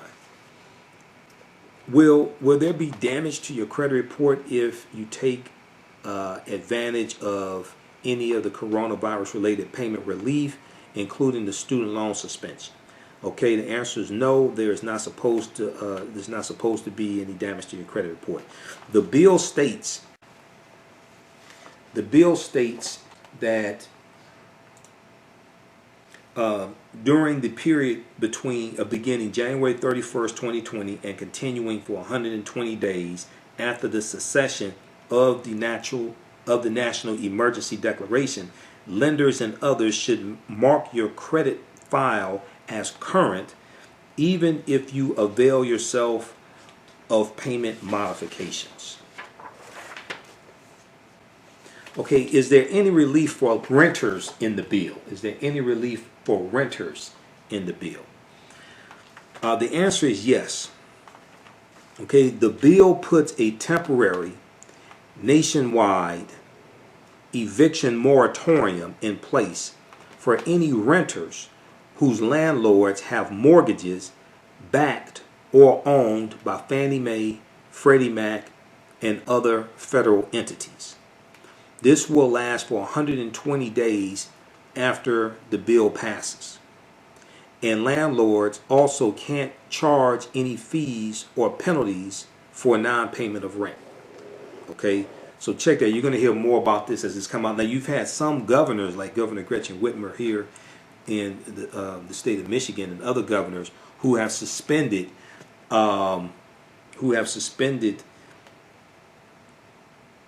evictions, things like that, during this period of time for the next 3 months or so, whatever it is, however long they do it.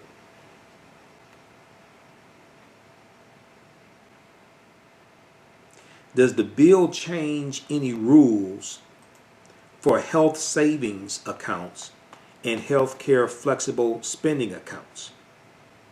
Does this $2.2 trillion bill change any rules for health savings accounts and healthcare flexible spending accounts? The answer is yes. Menstrual products are now eligible for reimbursement after at least 15 years of lobbying and debate. Did the legislation make it illegal for any internet provider to cut off service to an individual or small business that can't pay its bills? The answer is no. Now, I have seen articles that talked about how some internet service providers like Comcast have said they're not going to cut off internet service during this period of time for people that may have certain packages. You may have to probably have to call them to find out information about this. But the bill does not make it illegal for internet service providers to do that, to cut off service. Did the legislation make it illegal for utility providers to cut off service? The answer is no. Now, some states, just like here in the state of Michigan, actually Saturday night, Governor Gretchen Whitmer issued an executive order for the water department to restore the service, water service of people's whose water has been cut off. Okay, so the different governors are issuing executive orders not to turn off people's utilities, etc. But that's at the state level. That's coming from that's at the state level.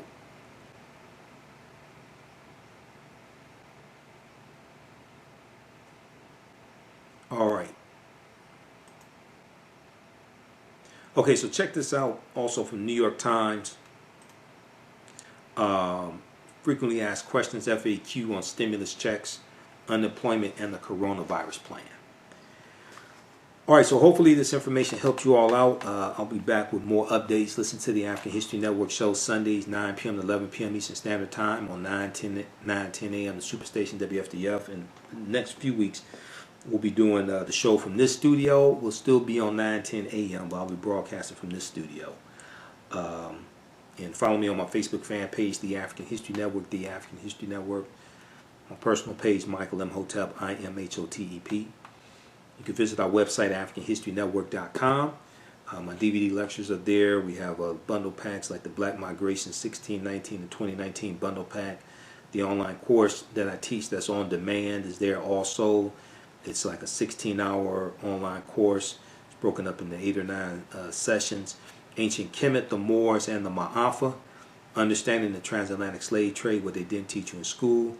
Ancient Kemet, the Moors, and the Ma'afa. Understanding the transatlantic slave trade, what they didn't teach you in school. That's available there. That's regularly $130. That's on sale $80. Okay. And then also you can donate to the African History Network, $ the AHN Show through Cash App, $ the AHN Show through Cash App, and then also PayPal.me/the AHN Show.